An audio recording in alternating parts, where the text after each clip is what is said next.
मध्य प्रदेश की राजनीति में सबसे ज्यादा चर्चाओं में रहने वाली इमरती देवी के एक बार फिर मुश्किल में फंस गई हैं। ग्वालियर जिले की डबरा विधानसभा क्षेत्र से भाजपा प्रत्याशी इमरती देवी की भारत निर्वाचन आयोग से शिकायत की गई है।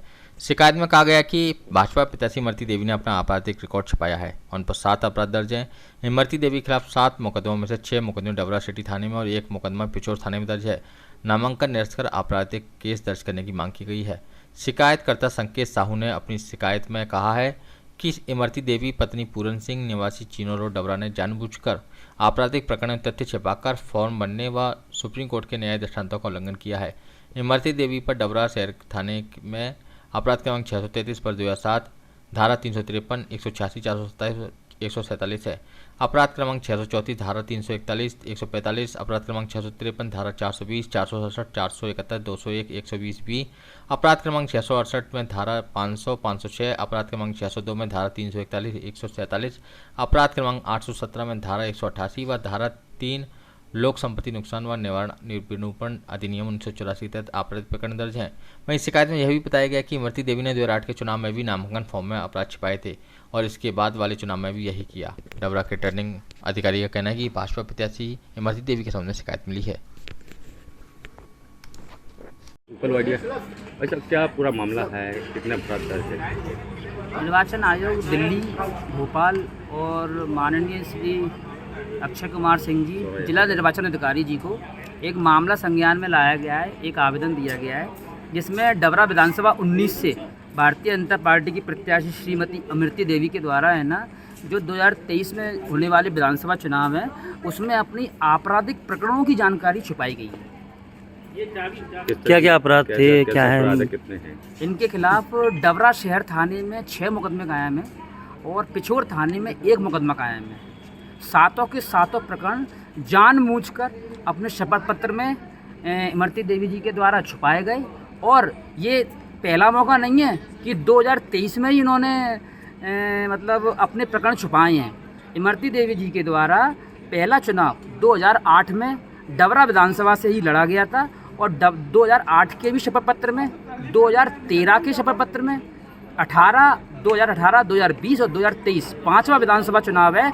इमरती देवी जी के द्वारा सबके सब शपथ पत्रों में विधानसभा चुनाव में अपने आपराधिक प्रकरणों की जानकारी जानबूझकर छुपाई गई है।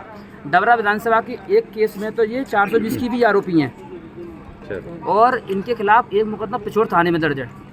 डबरा थाने में 6 मुकदमे हैं, पिछोर थाने में इनके खिलाफ 1 मुकदमा दर्ज है। अभी आप कलेक्टेड आए हैं, किससे आपत्ति जताइए, क्या है? किससे आपत्ति जताइए? जो प्रेक्षक महोदय साहब हैं उनकी नॉलेज में जो मामला लाया है उनको तथ्य प्रमाण स्वरूप डॉक्यूमेंट भी दिए। जो भी शासन नियमानुसार कार्रवाई करे, जैसे शासन को तत्काल कार्रवाई करनी चाहिए।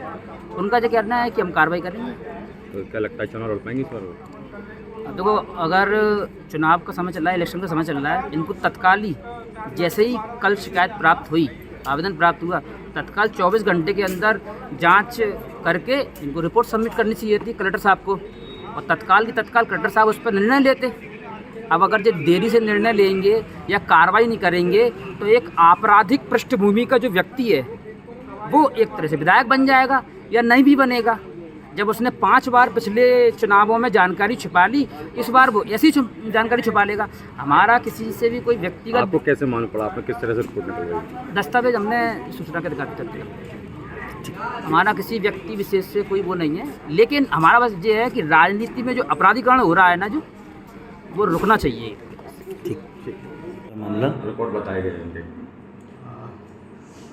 कल वकील साहब द्वारा एक आवेदन आपत्ति प्रस्तुत की गई थी एक कैंडिडेट के खिलाफ, जिसमें उनके द्वारा यह बताया गया था कि कुछ शपथ पत्र में कुछ तथ्य छुपाए गए हैं।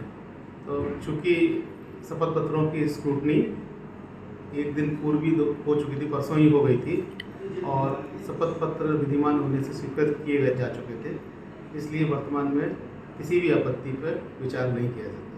तो सर, उन पे 5 से 7 मामले दर्ज बताए जा रहे हैं अभी, तो उस पर क्या कार्रवाई की जाएगी? मेरी जानकारी में नहीं है। ये निर्वाचन का विषय भी नहीं है। निर्वाचन का विषय रहता है कि शपथ पत्र पूर्ण होना चाहिए और पूर्ण शपथ पत्र पर उस समय समीक्षा के समय कोई आपत्ति प्रस्तुत करता है तो उस आपत्ति पर संज्ञान लेकर जो भी नियमानुसार कार्रवाई है वो की जाती है। ठीक सर।